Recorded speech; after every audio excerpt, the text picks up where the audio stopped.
many years later did the people come forward and say, oh my God, it was totally Trump. He was calling and pretending like he was somebody else to talk about himself. So it's a ridiculous ploy that apparently he's been doing a long time. That's why it's fascinating when people complain about, why do you guys talk about Trump? Everything is Trump, Trump, Trump. That's what Trump wants. He wants the headline. So that's why I get confused. People complain about it. It's TDS. No, it's not. The man wants to be fucking relevant. He wants to be talked about. Of course he indifferent. Yeah, of course he does. And the thing of it is, he's a master at the craft. And I agree with Matt. It's a skill that every politician uses. He's just a lot more overt about that skill. But a perfect case in point, Epstein. He took one tactic with the media and the pressure towards his base. And when that didn't work, he took another tactic. And when that didn't work, he took another one. And are any of us having rooms about Epstein talking about the fact that there's been adjusts and corrects course as applicable until he hits the thing that works and gets people talking about the things that he wants them to be talking about? He also has no guide rails, and he's willing to go anywhere. He's willing to tell a lie over and over again until it's perceived as truth. He's willing to demonize and attack other people that he's friends with, on a whim.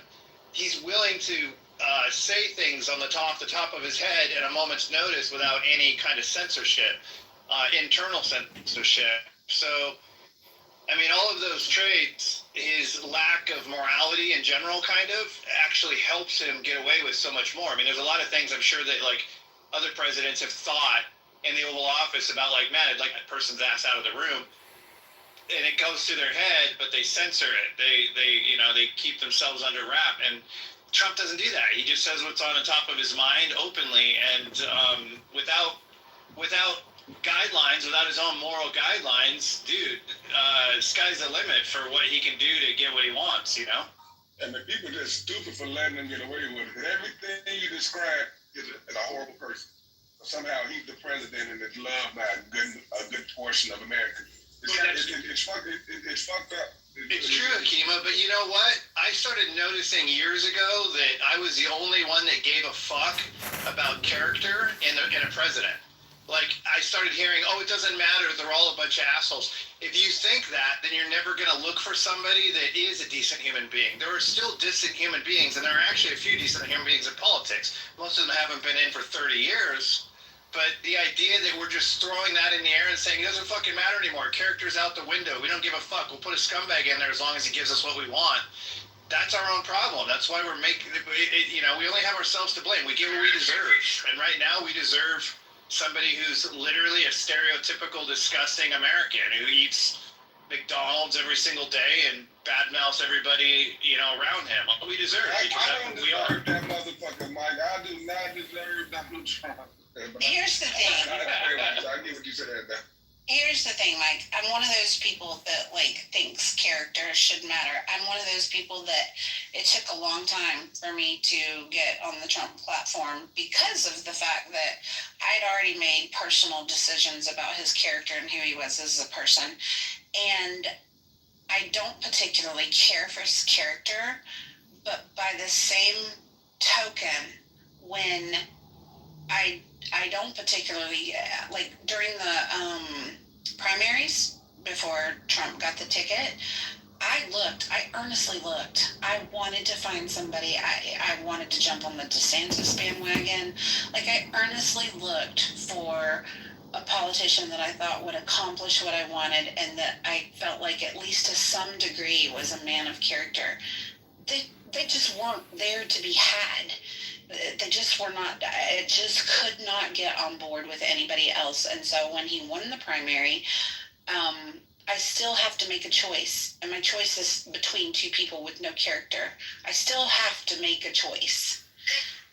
If I want to vote and if I want to feel like the things that are important to me are going to be represented. So yeah, in that case, I have to throw my support behind somebody, Arguably, a lot of the Republicans who became never Trumpers in the beginning were the people who had some more of the character. They were deeply bothered by that in him.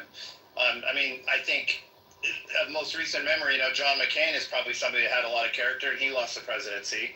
So I think that the primaries kind of eliminates the need for character because it promotes people that are on the extreme ends of things. That people who are on the extreme ends of things are not the ones necessarily with the most character. So we end up with 70% of America wanting someone who's moderate, but the extremist wins every time on either side because of the primaries, and because too many of us that that do care about character are so frustrated by the whole process, we just step out of the entire process itself and we don't even vote. And that's a great point, Mike, that the primary eliminates the need for character. Because, like, basically, whoever goes the lowest is likely to win. So, like, who gives a fuck about character? And the primary definitely sets that field up like that. That's a good opposition. That's crazy, though. Yeah, and the primary also eliminates the opportunity for a third party to ever get any traction. So if you look between the primary and the college, what do you call it?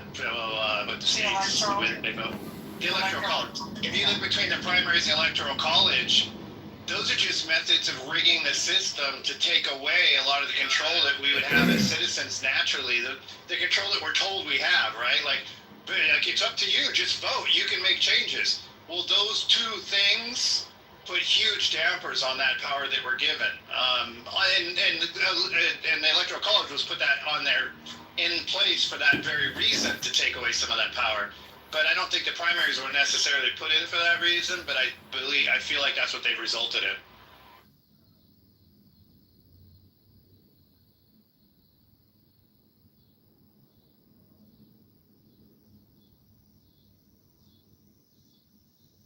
Necessarily put in. Talking, or my thing's just, my mic's just dead. No, you're good. I think it just got quiet. Yeah, hey, Senator, I was a never Trumper for, I've never voted for him, but I wouldn't necessarily call myself a never Trumper now. It took me 8 years to come around, and really what I had to witness was the demise of the previous Republican Party.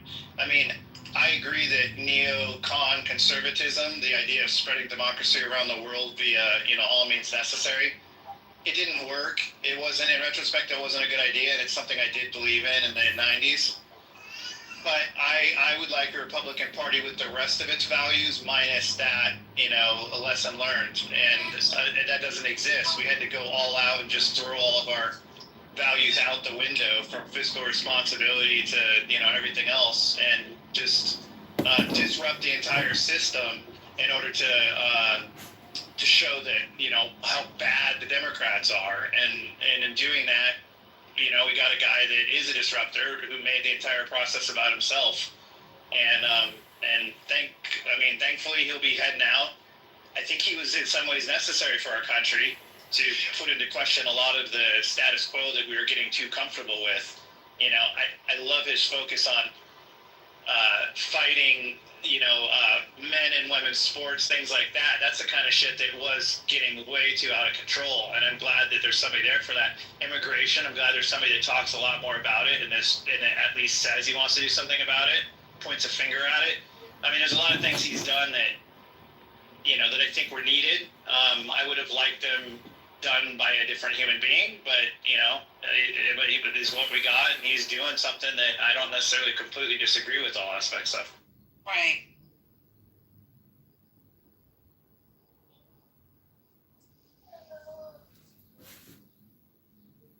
I feel like, disruptor in chief is what he is. He's disrupting the status quo for executive actions. He's disrupting the system of presidential or executive power versus judicial power.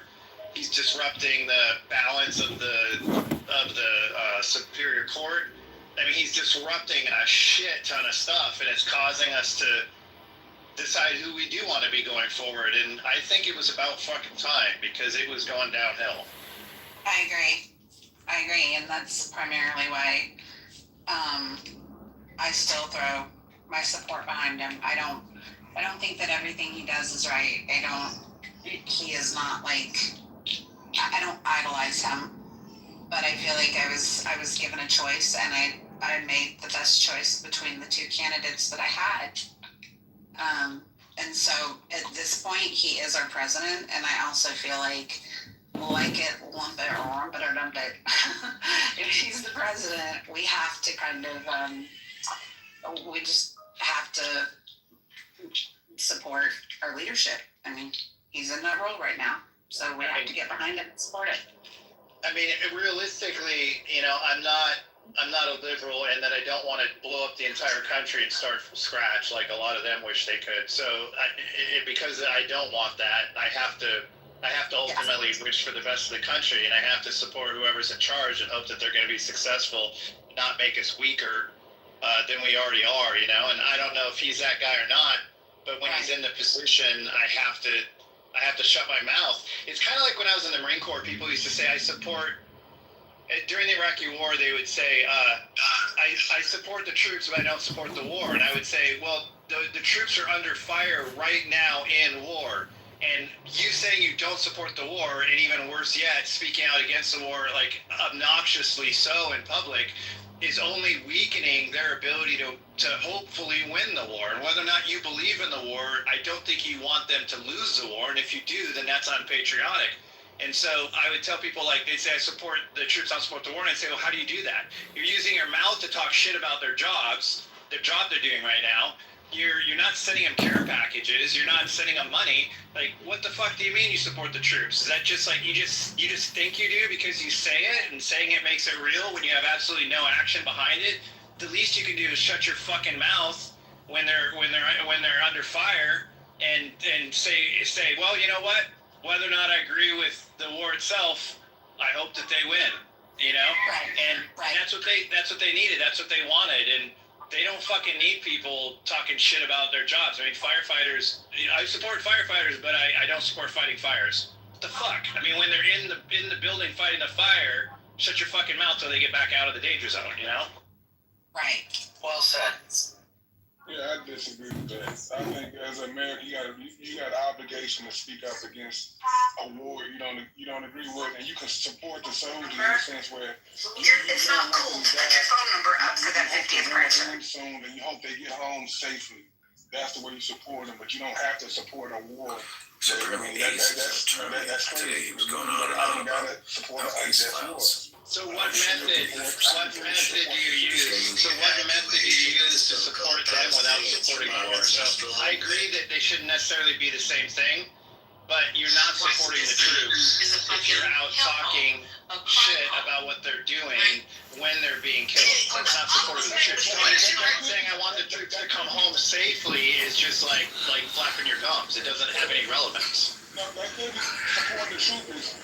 Getting out, work to the government, and hopefully they will listen and end the fucking war. Bring the troops home. In the war that you have no business in. That is supporting the troops. Trying to get the war ended. As one of the troops, I can tell you that didn't feel like any kind of support. But I mean, they're over there doing it. They're breaking down doors. If you want to influence Some of the troops appreciated people at home asking for the war to end. I'm so.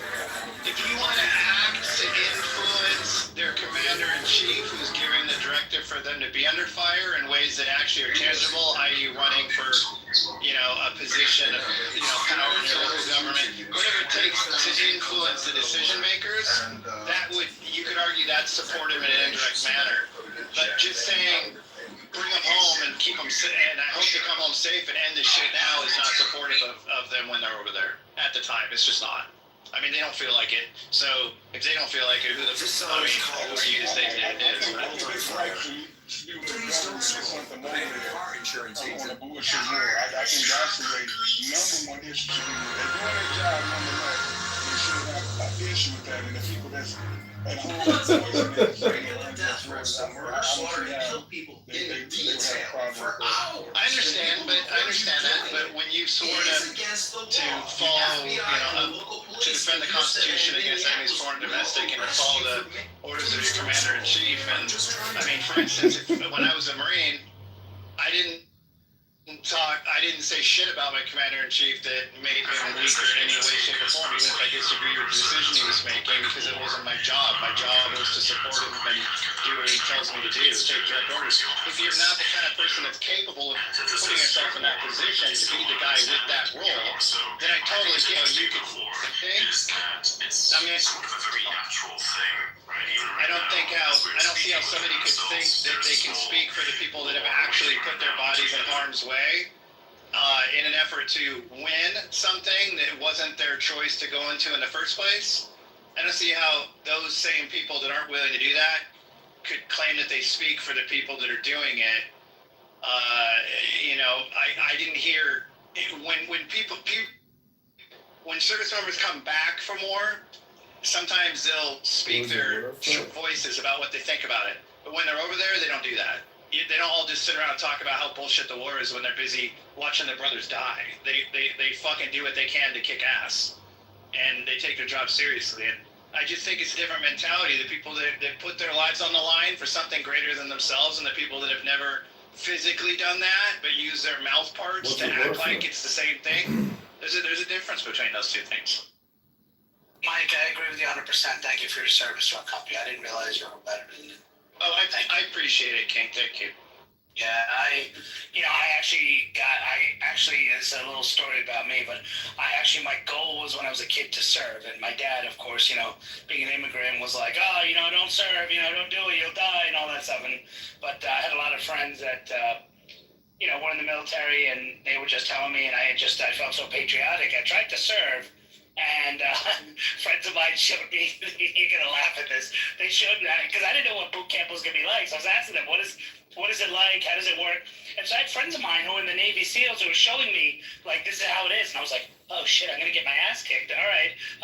Let me look into this. So a friend of mine was in Army Rangers, he showed me that, and I was like, oh fuck, pardon my life, oh shit, so I ended up going to... a friend of mine was like, you're kind of nerdy, why don't you go for Air Force? So I went, signed up, did everything, and then I had asthma, severe asthma at that time, so I came outside, took a puff of my asthma inhaler, and the guy saw from the window, came running out, he goes, what's that? I said, it's my inhaler, and he ripped up the paperwork, he goes, can't go. All my friends were like, you should have if you had just held out, you could have gotten down there, they would have taken care of you for life. I said, nah, I don't want to do that, man. Like, I wanted to actually serve and do something. So now I do government contracting, so I help a lot of veterans. I only hire veterans. I've gotten accused of discrimination, but I only hire veterans to work for. Oh, I appreciate that. That's amazing. Yeah, that's amazing. Remember, too, that when I joined in 91 as a junior in high school, there was no internet or YouTube. So how do you even know what boot camp's like, right? To your point, you can ask other people's experiences and they can tell you stories, but there was no fucking video to watch to fully understand what you're getting yourself into.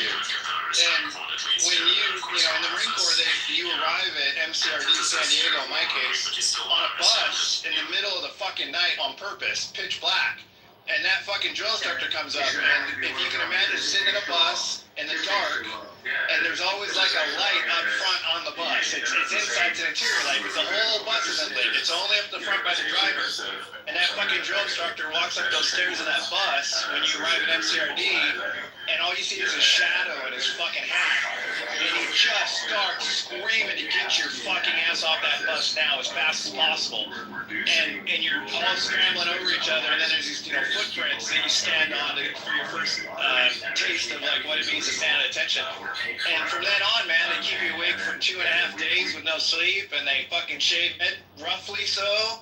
And what I mean by that is they shave it quick and hard, and then they leave pieces of fucking hair sticking up sometimes so you look like an idiot because they don't give a shit. So it's just this smack of awareness, and then you just, by the end of 2 days, you're completely exhausted, and it feels like a blur. Like everything, like you literally, you just feel like you're in a tornado. And then they finally let you sleep for a few hours, I got to think, you fall asleep forgetting where you're at, and you wake up like, oh fuck, what I got myself into. It's a scary fucking time, I'll tell you that. Some of the commanders I've spoken to said some of that stuff is not allowed in the last I think like 5 or 8 years or so, the military said like you can't do these kinds of things, but there's been a lot of debate back and forth that those are the things that toughen up some of the soldiers. So it's fascinating. Yeah, the Marine Corps is the only service that refuses to train men and women together, and to this day they fight it. They have to fight it constantly, but they've been able to hold it, and it's a huge deal in the Marine Corps because women and men are not fully physically capable of the same things, and they need the strength of both in different ways. The Marine Corps would not be the Marine Corps if they had to train side by side. I mean, I can tell you I've never been on a 20-mile hike with an 80-pound pack where any single female Marine made it to the end. But I didn't expect them to, because there's other stuff that they could do, like bent arm hangs and stuff that we couldn't do. So like, it just doesn't make any sense training them together. You're never going to get the most out of the guys. And the Marine Corps needs, they're the extreme end of it. They need people who are very, very, very physically capable, as opposed to the other services that you get by not necessarily pressing people to their ultimate limits, So Mike, I was at Buford. You probably know it. Buford Marine Corps base. So I was over there, and I remember I walked in. You'll probably take a kick out of this. I was at the administrative building, and I was looking at the wall, and I was talking to a couple of people, and I was like, "Hey, this wall is wrong." I said, "What do you mean?" It says president. It says vice president, right? Then it talks about Secretary of Defense, and then it mentions like the Secretary of the Navy. I said, it says the Secretary of the Marine Corps. I said, where's the Secretary of the Navy? Like, and then they all look at me, shake their head, and then walk away. And I said, you guys are under the Navy, aren't you? They're like, dude, you want to keep your contract here? I'm like, why? Like, don't say that. But it is not the Navy. I'm like, the contracts are written through the Navy. He goes, that may be so, but don't talk about it here. Treat us like we're a separate branch. I said, but you're not. They go, dude, you want to keep your contract? I'm like, okay, you got a separate branch. They're like, we got all three in ours. We got an Air Force, we got our own ships, and we got our own, troops. So we are a separate branch. And I said, okay, yep, you're a separate branch. So every time I go to that base, I look at the wall, I never say a word. I just go, okay, it's missing Secretary of the Navy, but that's all right. And I think that's by design. They hate the Navy. I mean, not that they hate the Navy, they just don't want to be out of the Navy. No, they don't want to be under the Navy, but they actually have a very good relationship with the Navy because when we go to war, we do ride on ships, Remember that in Grenada or whatever it was in the 90s, we had a thing that Clinton did where he had the U.S. Army handle it, but he took them in on ships. And I heard horrible stories about the relationship between soldiers and sailors. Sailors hated soldiers on their ships. They didn't even want them on there because that was really the role of the Marine Corps. So when it comes to actually serving together, the Navy provides the corpsmen for the Marine Corps. The Navy provides the Seabees for the Marine Corps, who do all the construction and building of, bridges and structures and things like that. So they actually work very nicely side by side, but Marines don't want to be identified as a Department of the Navy, mainly because the Navy's just kind of cheesy. Even their white hats are embarrassing sometimes. Or not a fan. I don't get why they made Space Force a separate command, because Space Force was technically under the Air Force. They broke it out. Why can't they break out the Marine Corps? It's got to be politics. I don't know. The Marine Corps existed before the Navy. The Marine Corps was the first service ever in 1775. So, the Navy actually came from the Marines. So, if anything, it should be the other way around, maybe. I think it's probably the sizes of the services. The Marine Corps is very small. The Marine Corps is insanely efficient with their budget. We get all the hand-me-down bullshit, leftover stuff from the other services. The Air Force is by far the least bang for your buck. They're the most expensive to operate on a case-by-case basis, on the individuals, the airmen. The Marine Corps is the opposite. You get a shit ton of value out of the Marine Corps. So, it's in the Navy. Do you think you could kick a Navy SEAL's ass, Mike? No. So I was a combat photojournalist in the Marine Corps, which meant I was Joker in Full Metal Jacket, basically. But outside of combat, I was a news reporter, and I could do my own stories, subject matter, so I could just choose to go align with the unit and do what I wanted to do. I was I didn't have much direction in my role. And I did a story one time in San Diego about the Navy SEAL training. I went over to Coronado and I didn't train with them. I trained with them after Hell Week. I trained with the actual, real SEALs after they graduated, but I saw the Hell Week people doing what they were doing. And no, I think Navy SEALs are harder than the Marines, but they're also a special force. And if you take the Marine Corps and you look at what they are 2/3 of special forces, but you got a whole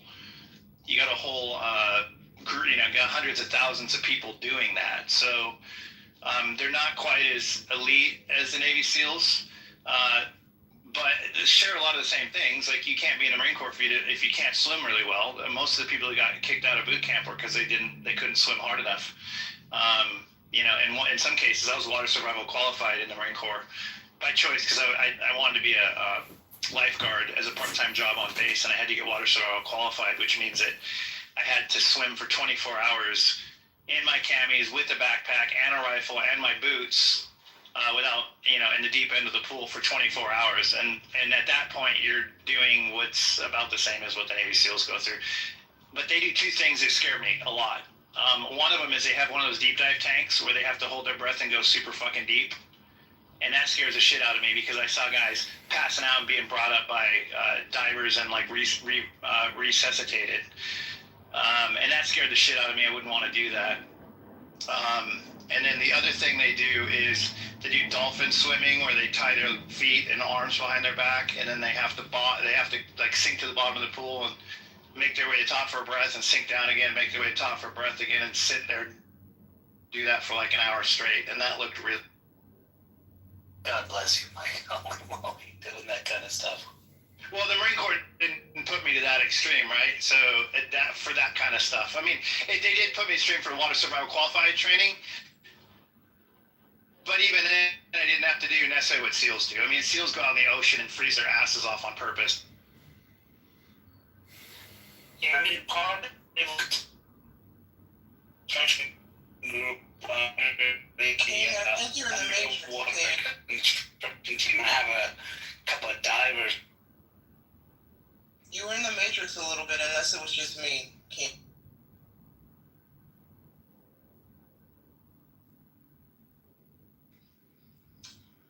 Now, can you hear me now? Barely. During this interruption, can I just make a reminder to the room that house rules are English only. So those who are typing in another language, if you don't mind, please refer to English.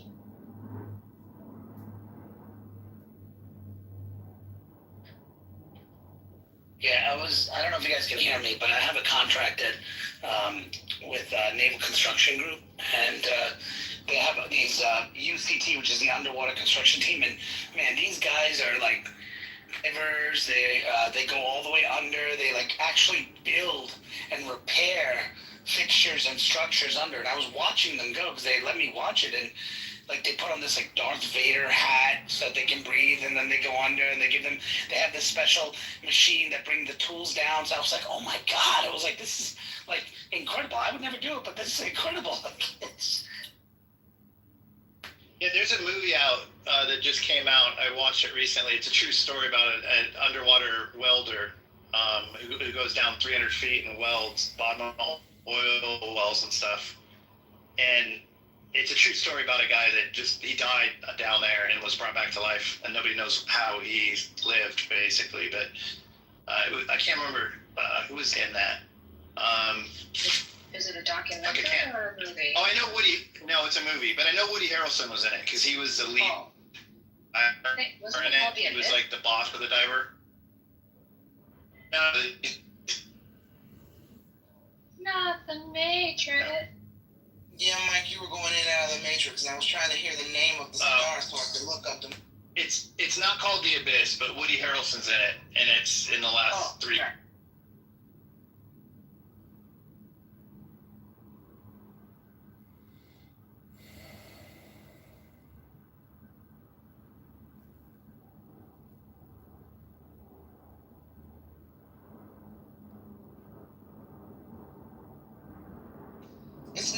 It's not Last Breath, is it? Yes, yeah. Yeah, I just looked it up. Okay. 20. Came out this year, it says. Follows a group of deep-sea divers racing against time to rescue a stranded teammate after a catastrophic accident. All right.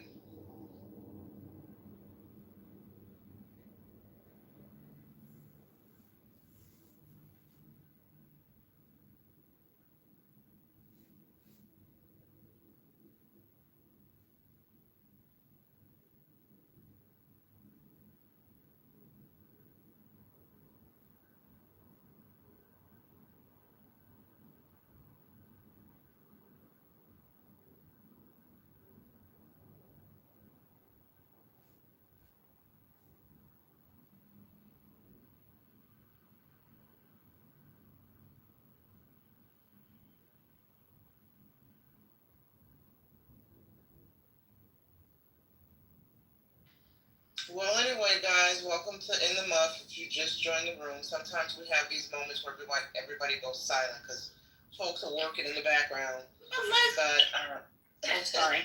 no, it's all good. Hey, we're only human, right? Good morning. These things happen. Good morning. Good morning. Sorry, yeah, I was working. And then I was just like, oh wait, got quiet. And then I jumped off. Yeah, I was looking at the stage. I was reading about working on this piece about this pastor who was being critical of BET and the BET Awards and how harmful it's been to the Black community. And then I looked on the stage. I'm like, oh wait, no one's talking. Well, welcome Princess to the stage. I don't know if you've had a chance to speak, but the mic is yours. I think we're just going popcorn style, huh? Yeah. Hey girl, how are you? I'm good. I'm trying to figure out how to make it so that I'm also working in the background to make it so when I am clicking on my emails and it shows the preview to the right and Outlook, I don't want it to consider that a red email and I don't know how to change it back. Currently trying to do that. Gotcha. Just right click it and view unread. I know you can right click it and like make it back to Marcus unread. Yeah, my previews don't make them look red. I know mine I have a loaner computer because I had to wipe my old computer because Put it down. it's fun. Grayson. Hey, keep it there. I'm just straightening this curly mess. Oh. I have to say that the iPhone, the newest iPhone that has built-in AI, there's a lot of talk about how it's kind of dumb and it's not a big deal. But the one thing I like about it is it gives you email summaries without having to click on it. And the summaries just say like, you know, so-and-so is asking for this to be done by Wednesday. It just takes the whole email and just briefs it, sticks it up front. I really like that, actually. I do too. I don't like it so much with my text messages. Because I feel like it's funny, it's cheesy sometimes. Sometimes it'll summarize a text or something in a really funny way. Yes. Yeah, I can't even think of a good example, but every now and then I'll have a laugh out loud moment because of how it describes what's being said in the email. Same. I'm just like, okay, that's not really what's going there. But good try. A for effort. But I do like the email recaps. I find it to be a lot more concise there. Probably because it has more information to go on. Okay, I think the curly hair is gone again, y'all. Okay. Don't be hating on the curly hair. Oh, girl. My hair is a fucking atrocity. It's so freaking cool. Beautiful. You always want what you don't have. I spend a lot of time making it look straight. Oh my god, my daughter's half Asian and it's always straight and she dies for curly hair. Oh yeah, like it's the exact opposite. She's constantly trying to curl it. You always want what you.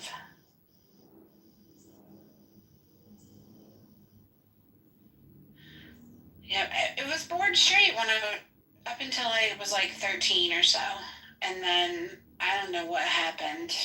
Like, it just went crazy, and mine's really, really thick, so it's very unruly when it's curly.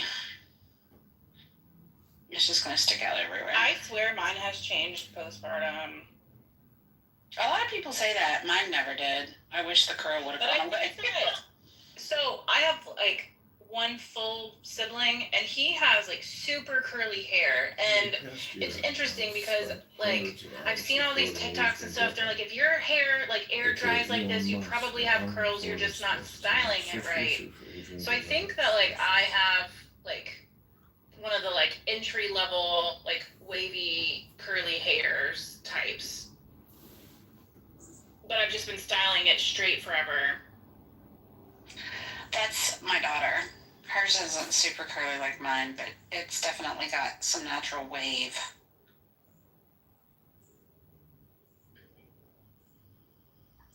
I just want to address Joel in the comments, and he said, Princess, yes, freedom to leave, because I asked, because he was making a comment in regarding the percentages from the poll, and I said, we have freedom, or is it just a facade? Because he was saying that 22% of people are idiots. I'm assuming the people that voted blue in our poll.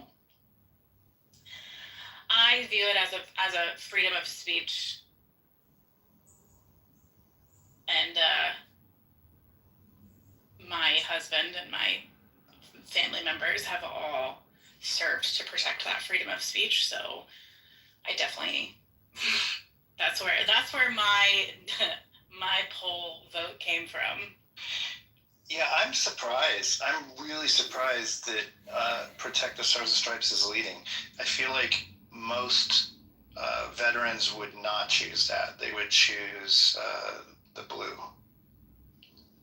But I don't know. I mean, I agree. I chose the Protect the Stars and Stripes simply because, to John's point earlier, if people can be fined and or jailed for burning the LGBT flag, why aren't we protecting the American flag too?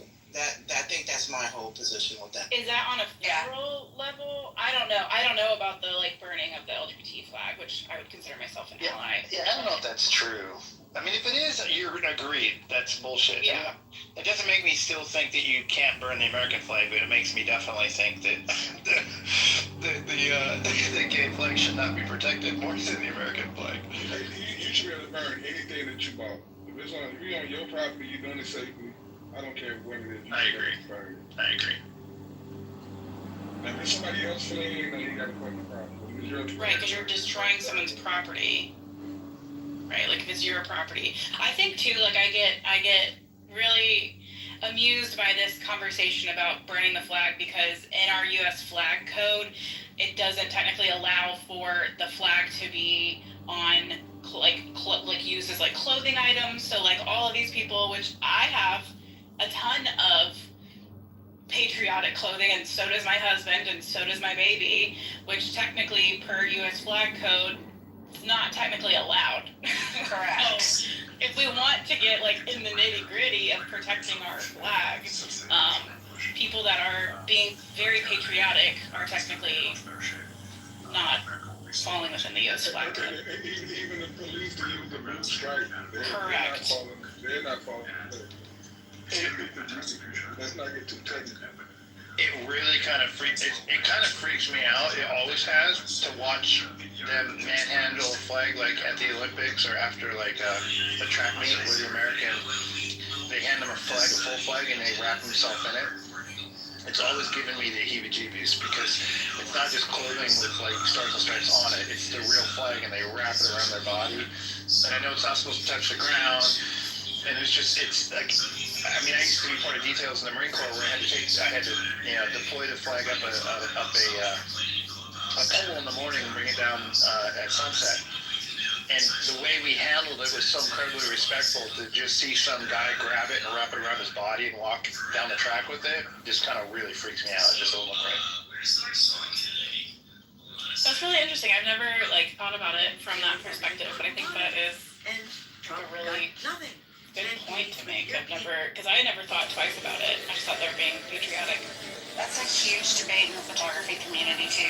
The wrapping the flag around. Oh yeah. I mean, yeah, when it's a real flag, you know what I mean? Like if they had it on their clothing or something, it doesn't bother me. But just the real flag doing that to it makes I don't like it. No, fled to minorities won't have left. So to get Wow. signatures, so they fled on the federal coast. They're not here anymore, man. Maybe too much of those. Dang it.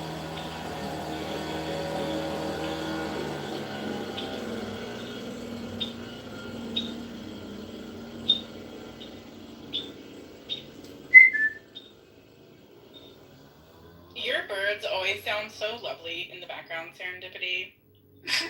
Like, it just sounds like wherever you live just sounds so peaceful. I don't know if it is. Could be chaos. But the birds definitely make it sound peaceful. It is peaceful. We have a lot of trees in Georgia. We're like known as the city in the forest, right? We have more trees per square mile than any other city in the United States, major city. And people don't know that, but like my backyard has a green space behind it, and I have one of those bird houses with a camera on it, so you can like watch what the birds do on your phone. And dude, they chirp loud all day long. You see during COVID. During COVID, I would sit on my porch pretty much all day on Clubhouse, and the background would be chirping all the time. And I'd have multiple people ask me to like remain unmiked just so they could listen to it. We have really loud birds in Georgia. We really do. I have my voice isolation on so that she could even hear, because when it's not on, people comment endlessly about, oh my gosh, the birds in the background, and sometimes like it's a bit too much. And where I used to live, next door neighbor had chickens, and for the first year or so of their chicken roof, had a couple roosts that crowed all freaking day long. And one of them, I swear, he was like sick or something. He was one of those that right in the middle of his cock-a-doodle-doo, he'd like choke himself. And he'd start and it'd be just like, oh God, the rooster just died. Awful. It's like, listen, it's the sick rooster. We're crowing right now. Get halfway here. It's like, this is terrible. Hey, the love of God has got me. I watched this, I don't know what it was. Oh, sorry, go ahead.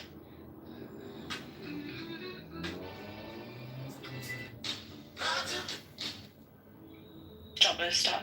I told him to go ahead because while he was talking. Serendipity, have you downloaded Merlin Bird ID for your iPhone? I haven't. It's from a university that it's a university project, so it's free download for public. It's called Merlin Bird ID. And you just hit record and you hold your phone in the air and while the birds are talking, and it shows you which bird is which, and it even like highlights them when they make a noise, so you can see it like bouncing between the different types of birds, and then it collects birds. Oh, I love that. I remember. It's really cool. Like while you're sitting there, you should download it and just play it, and it saves them. So I have like I have an owl in my yard. The ones that go, those guys. I don't know what they're called, but they go. And they do he does it constantly, but he does it. So I did it, and I can't remember what kind of owl he is, but it caught it on there, and then it records it, so you can listen to it later as well. I'm downloading it right now. We have tons of cardinals. Like I see a lot of ours. We've got oodles and caboodles of cardinals, and they're so aggressive. Now, you know what's cool? So, when I used to watch my birdhouse a lot, I started noticing the birds remind me of jets, different kinds of jets. So, like, woodpecker come in, and woodpeckers are the most aggressive, right? They're the biggest assholes. They'll take anybody out. I think I'm breaking up. I don't know. No, you're not. You're not. Okay. So I would watch birds and like I'd compare them to jets. So like the F-35 is definitely like the woodpeckers because they can take anything out. And then like cardinals remind me of EA-60 Prowlers, which are those radar jamming airplanes that used to have the big like fuel thing sticking out the front, like phallic like almost. They remind me of those. And I'd watch how they interact with each other, and there's a total hierarchy of breeds, right? Like blue jays are really aggressive as well, but Yes, they are. a blue jay can kick a cardinal out, but a woodpecker will kick everybody out. I did not know that the woodpeckers were aggressive to other birds. The big ones, yeah, the big ones. Yeah. I mean, if they're tiny woodpeckers, no, but the big woodpeckers are brutal. If you want to know, do you have like a bird feeder? No, not right now. Okay, so if you had a bird feeder, if you put mullet, the stuff that's like it's square and it's like got fat, it's a bunch of seeds and fat. If you hang that next to a bird feeder, the woodpeckers love that shit because they'll stand on it and peck their beaks right through it. And every time they arrive there, everybody splits, and they're super aggressive. They start pounding through that stuff. Like there's a big woodpecker in Georgia that it's red and it has black and white stripes on it. I can't remember the name of it, but that thing is fucking he's an asshole. And we have whippoorwills too. We have quite a few whippoorwills. I don't know what those are. You know, you always know when you start hearing the whippoorwills that summer's right around the corner. They're like one of the first birds that you start hearing, and their call is, I mean, that's where they get their name from. It sounds like they're saying whippoorwill. I wonder what they are. I wonder if is that the actual bird name though? Because I've never captured one on my Merlin. You haven't? That's why I'm wondering if it has a different technical name. But they're just. Let me look. Hold on. Whippoorwill. Let me see if they. Oh wait, that's the App Store. Let me go back to Safari.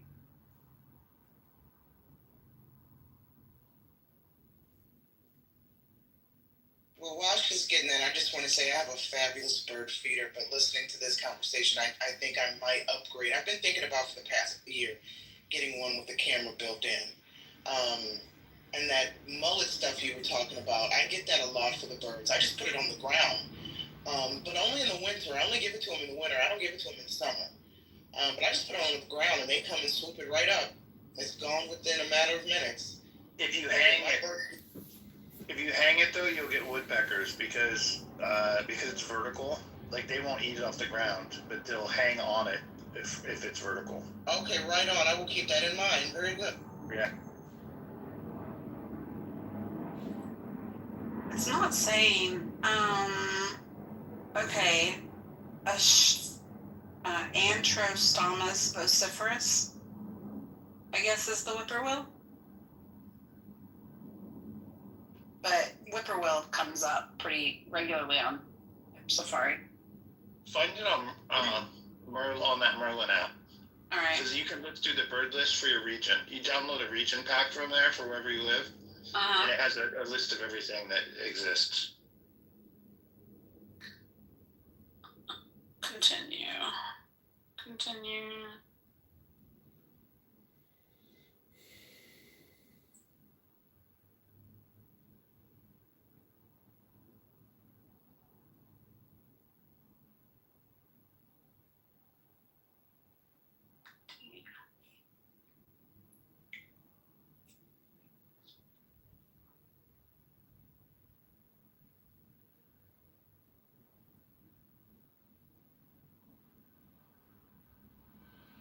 My favorite birds in Georgia, my favorite ones on my feeder are Carolina wrens. They're super cute. The way that they move is so cute. They're little fat brown like fur balls. I guess they're feather balls. I have an affinity to them. But they hawk.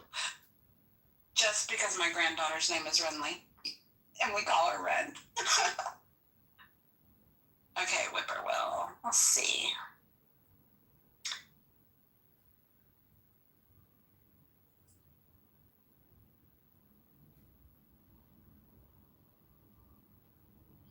Mike, I was just creeping on your photography.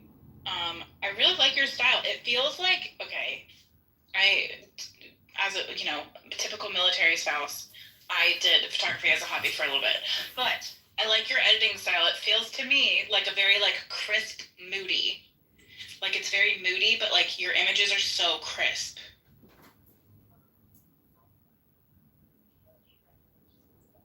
Yeah. It better be. He's a The photographer.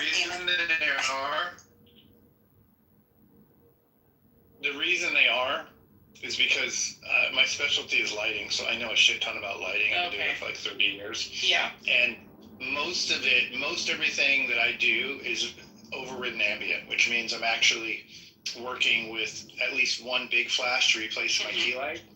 So that what people don't understand is if you override ambient, meaning that you take the natural light in the world and you set your camera on settings that make the natural light like not enough for the camera, when you then interject something like a flash, which is insanely bright compared to like any kind of steady panel light or something, that increase in contrast ends up putting the picture in a situation without editing, because most of what I do requires almost no editing.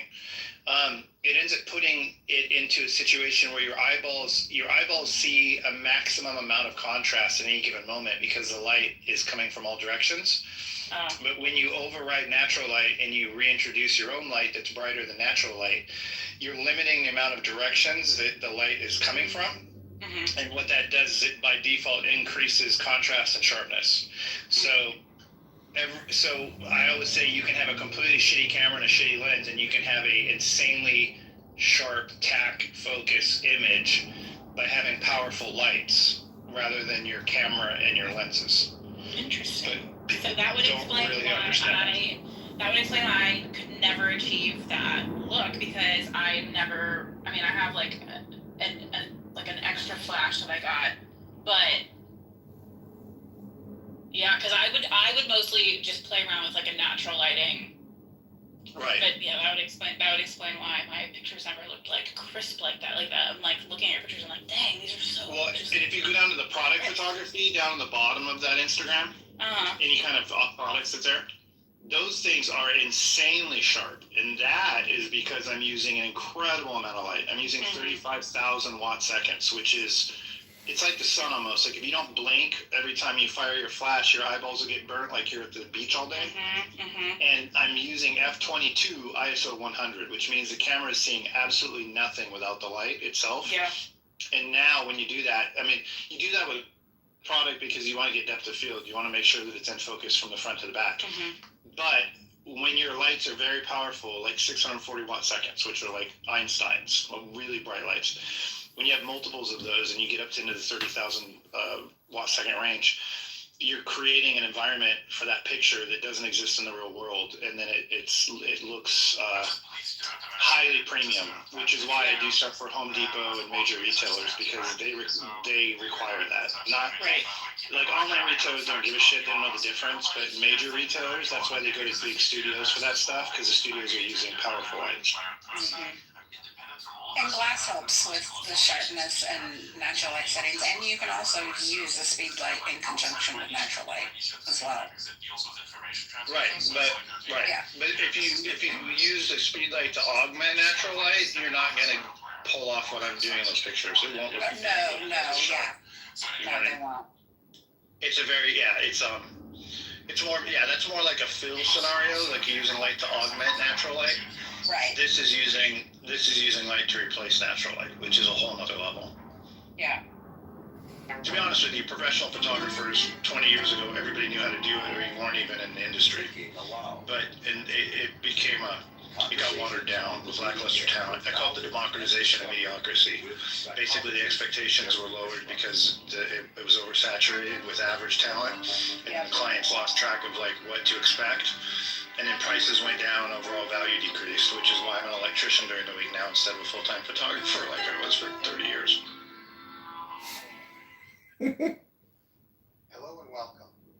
Our topic today is understanding mythology, and my guest is perhaps the world's foremost mythologist, Joseph Campbell, the author of The Hero with a Thousand Faces. Mediocre talent, and a lot of them went the way of The Atlas teaching more mediocre talent to make their money instead of photography. Oh, they learn the basics and now they're a teacher. Yeah. Exactly. Yes. Yeah, like here down, pay whatever, $19.99 to get my stems from pro the tip body manual. itself, from our own experiences. That Right, every yeah, exactly. mythological story Hey, Jason. or experience comes Dude, from our experiences as human beings in a physical body. Yes. Happy Tuesday.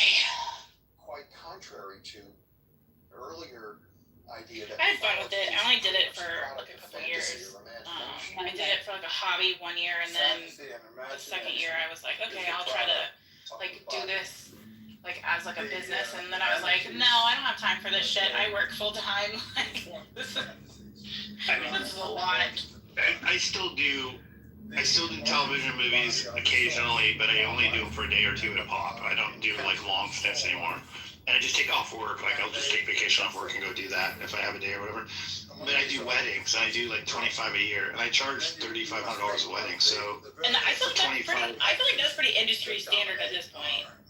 yeah, it is. Well, it's harder than ever though. Yeah, and because there's like a couple here that does photography that I used to go to church with them, and they like are like $5,000 for like their lowest package, and you have to have a full-time wedding planner to even work with them. Like they won't work with you unless you have a planner. Like Yeah, so- some of these like crazy.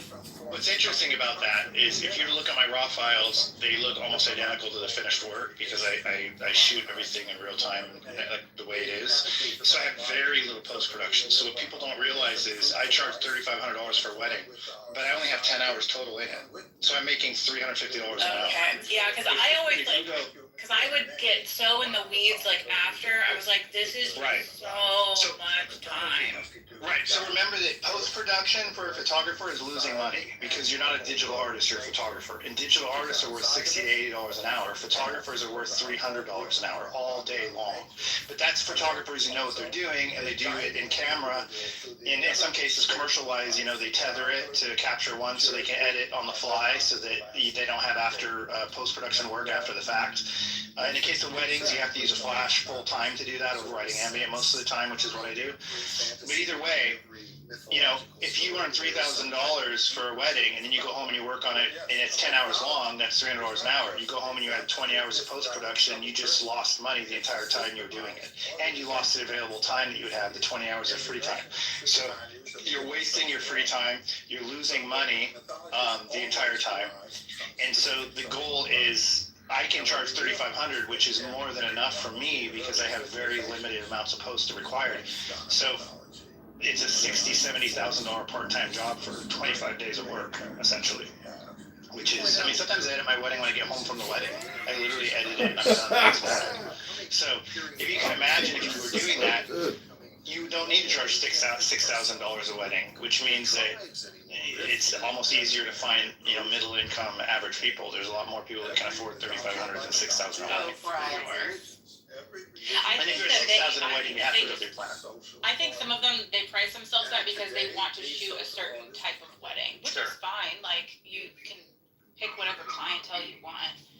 Right, but what's kept me from doing that is my inability to maintain long-term relationships with planners and people like that. I just don't play the social game well enough to constantly be schmoozing, going to conferences with people and showing up and saying hi to them and sending out emails all the time to remind them that I exist. I don't do that because I don't follow up all the time and build actual personal relationships with these planners. Over a course of a year or two or three, even if they love my work and they recommend me, over time you start losing, those recommendations because they just kind of forget about it. Everyone has short-term memory. So the only way you can charge $10,000 a wedding, it's not that their work is any more premium to my work. It's that their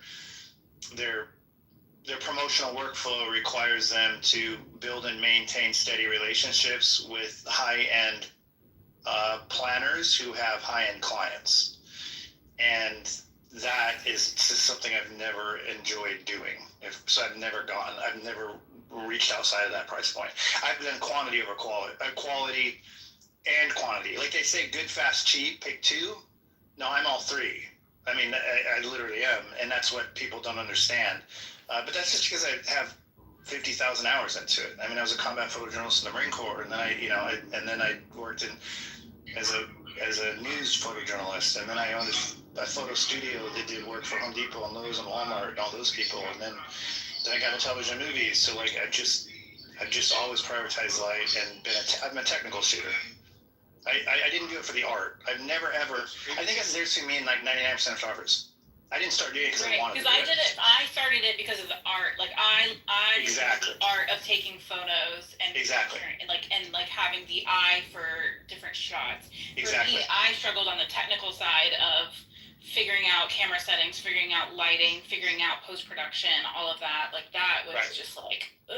I was like, no, I'm the artist. No. Right.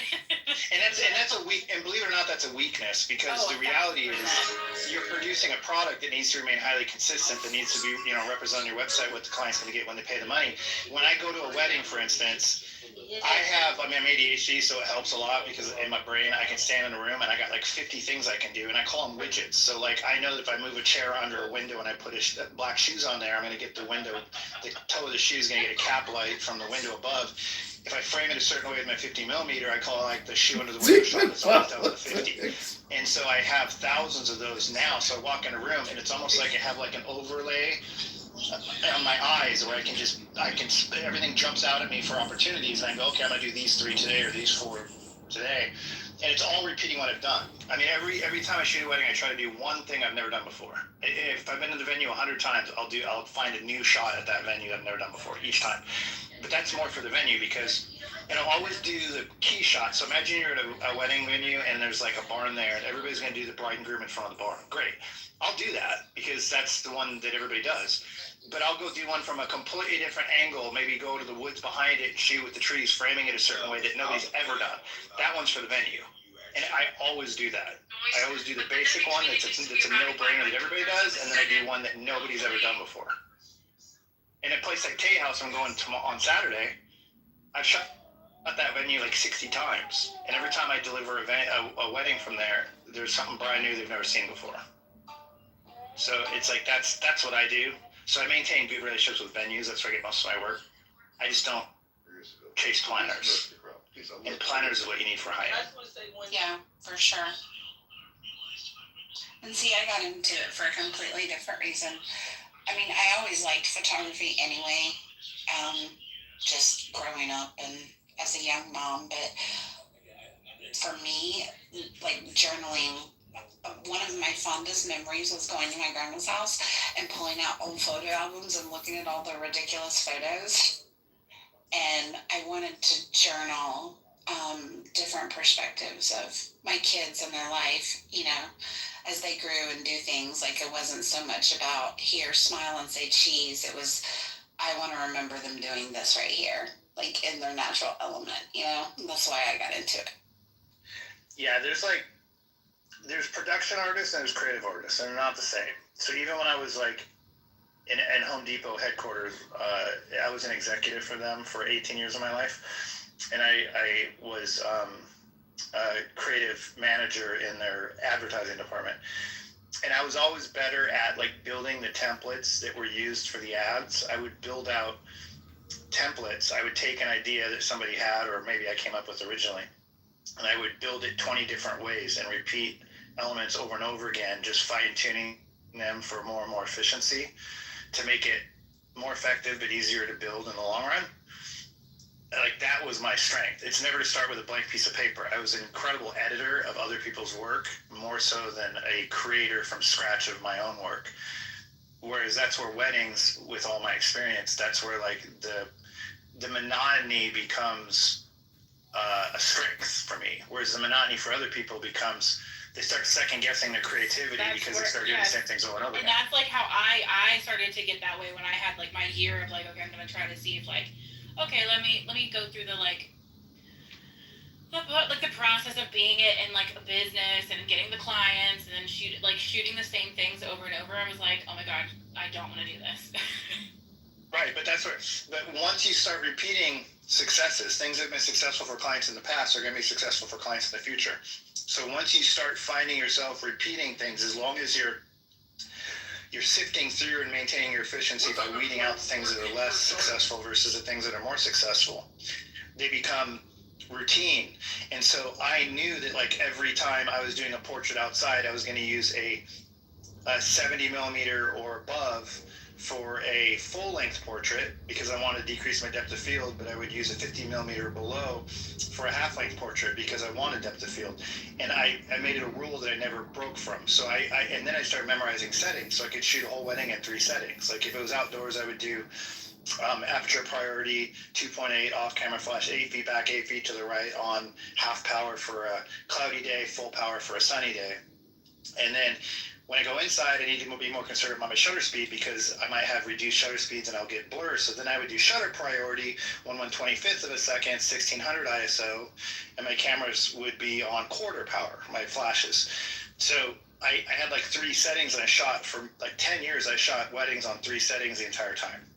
And then I started getting more creative. And my work back then looked less dramatic because I was basically averaging out light on a regular basis by using shutter and aperture priority. But as I got more advanced, I started shooting manual full time and then really controlling it. But I just built habits and memorized settings for 10 years that are defaults, they're fallbacks. So like if you don't know that aperture priority 2.8 at 400 ISO for a cloudy day is a default setting, then a wedding's scary because sometimes you're in a pinch and you're in a hurry and you're moving from one position to another and the light drastically changes. And you should be able to drop it in without thinking about it. Like you need to convert your understanding to muscle memory so your hand does a setting without your brain thinking about it. Then after you have some time, once you've like gotten what you need in that split second, you can then take the time to pause and start thinking about where you're at and start readjusting. But you have to have fallback settings that your hands can do without your brain being involved, or the job will never get easy. And once you get to the point where I am, where it's all second nature, I don't think about a fucking thing. I'm thinking about the next project I'm gonna do at home, building something the entire time shooting the wedding. And that's where I'm at now after all these years. I've done over 1,000 weddings. So at this point, it's autopilot. So if you look at like I'm charging $3,500 a wedding, I'm putting 10 hours into it and it's not much work anymore. Like what kind of fucking part-time job can give you that, you know? For sure. Yeah, and it's funny because like I think about there was this venue that I was able to book for 2 different boudoir clients, and I loved my first one so much, and I booked a second one, and I didn't like it as much. And it, like to me, it was like, oh no, I got to go into this venue for the first time and be creative, and then the second time it just felt like, ugh, I'm trying to like recreate all of this and like do all the same things, and I absolutely hated that. Oh, dude, we're such different people. I know, you're like, oh yeah, I know exactly what to do, and now I'm like, well, this is boring already on the second try. Exactly. Like I know my first 3 or 4 times at a venue, I'm never gonna be happy with the work. I'm only gonna I start getting happy after 3 or 4 or 5 visits. That's when I still really figure out what I haven't thought about before. Like that's when I really have the time to really deep dive into being creative. I can't be creative the first time. There's too many options. There's too many things to look at when you're first there.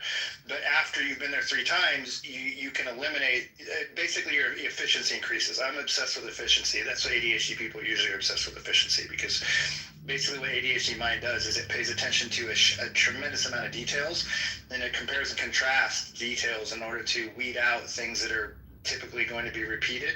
So you start identifying opportunities for efficiency where 1 + 1 = 3 instead of 2 in a lot of options, metaphorically speaking. That's what ADHD mind does. It basically, it's a higher it's like a computer running at a higher megahertz. So it's analyzing and calculating much more data than a typical mind does. It's paying overly too much attention to everything at once. But that's a strength, because as long as you can tame it, you're basically running at a higher operating speed, which means you can run circles around most regular people. Albeit the regular people don't want to be trying to do it. Yeah. But that's why photography, weddings are so good for ADHD minds, right? Like there's so much going on. Like like you're DPing like a movie. You're controlling lighting, but you're also managing a crowd. You're also creating a product that needs a consistent workflow of predetermined things, right? I need a full length and a half length portrait, vertical and horizontal of the bride. You know, I need the same for the groom. I need a table setting shot and a table wide shot and a room shot. So like there's a list of things I need to get, but I'm also managing the crowd and the people, and I'm trying to maintain, like, build this like artificial friendship with the family and the bride herself, and like it's just a lot of things going on, and that's where like I thrive. One time I took Adderall before I went, thinking that it would help me somehow. I don't know why, and it was the fucking worst decision I ever made. It's like my brain like slowed down, and I could only think of one thing at a time, and the wedding was excruciating. So like I realized that I have to push it. I have to harness the ADHD when it suits me. You know what I mean? Yeah, that's funny. You said you were in the Marine Corps? Yeah, I was, yeah. Yeah. How long did you serve, and where did you go? I served 8 years. I was from Seattle, so I went to San Diego for boot camp. Okay, And then that's cool. Is it Miramar, or is it Camp? Miramar is what's there now. I was stationed at El Toro. I was part of the base realignment and closure group that shut down El Toro in Santa Ana and moved to Miramar. Yeah, so I was part of BRAC for El Toro. Yeah. But I was in El Toro, I was in Darwin, Australia, I was in Iwakuni, Japan, I was in Indianapolis, Indiana, and Southern California. Very cool. And you did Good work, don't back down. There are people who support you and appreciate photography in the Marines? Stay salty, brother.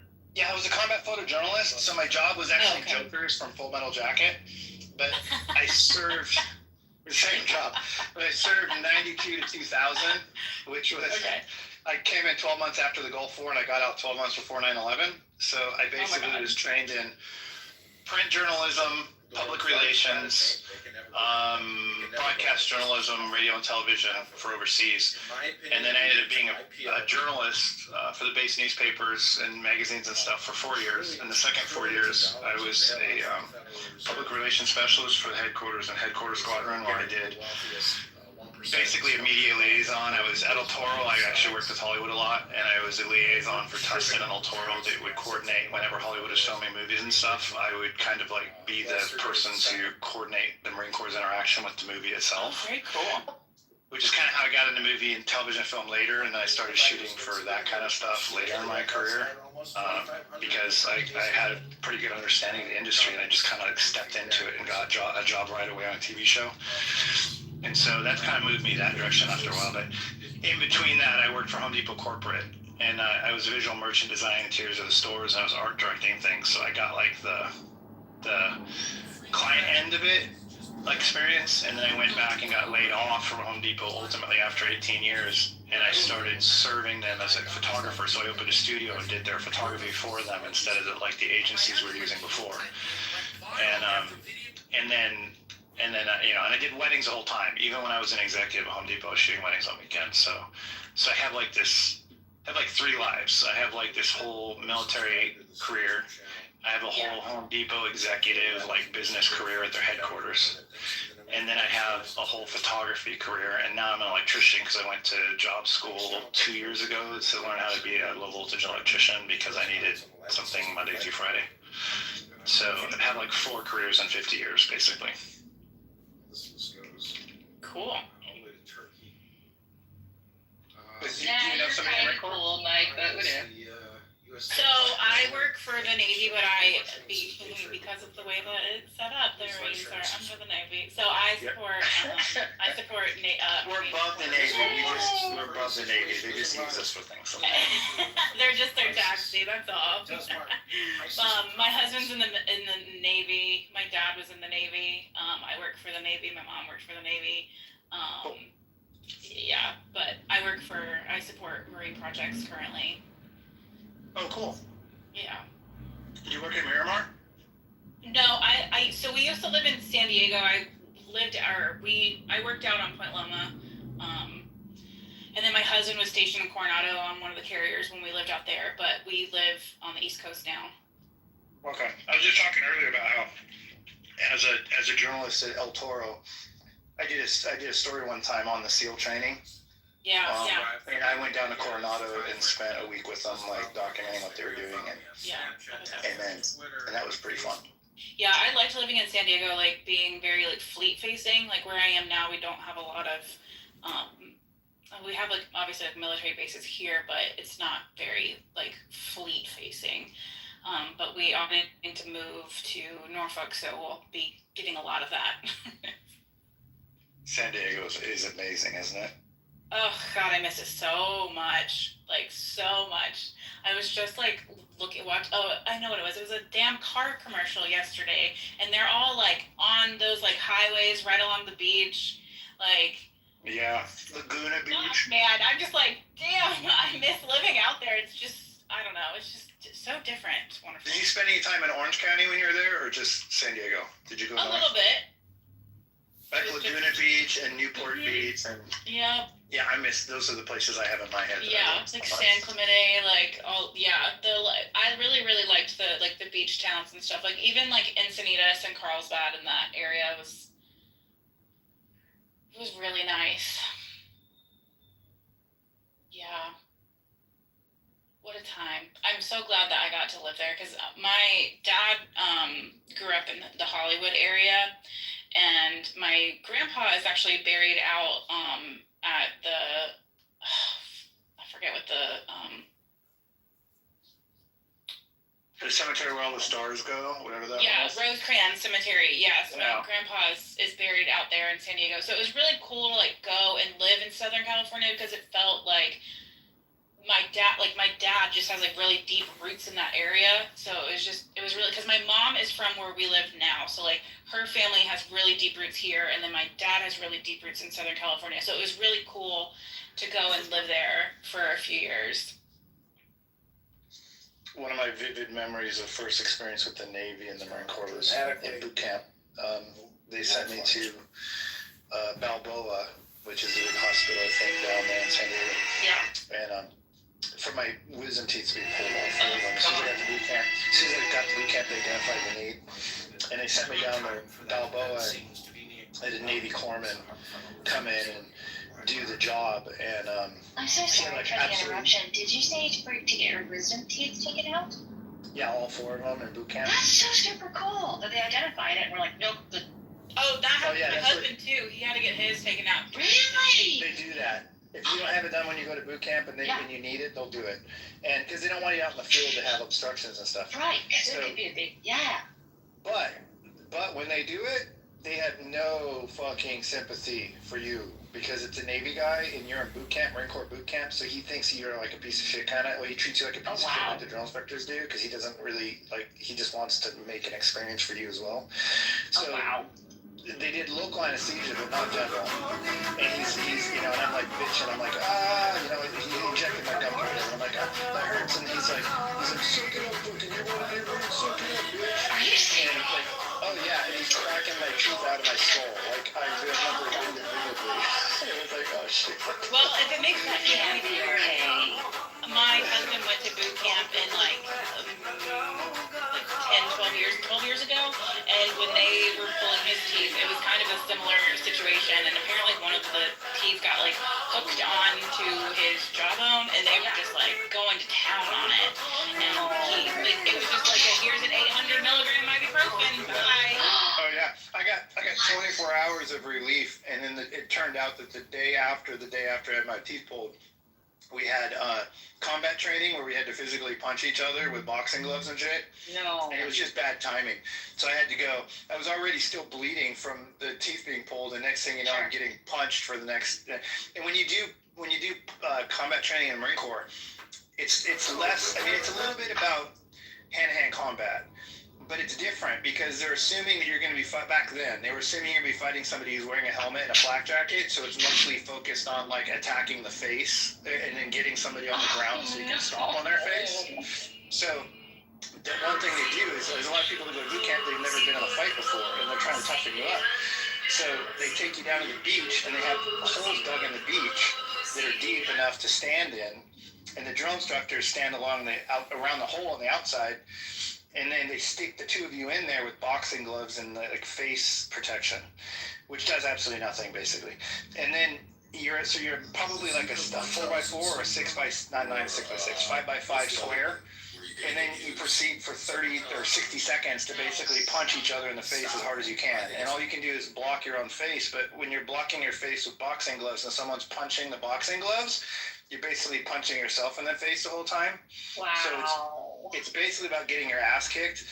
And they size you up by height. So they would line this up all by height. And I'm 6'3", and the guy that I always had to fight, I was the second tallest guy in the platoon.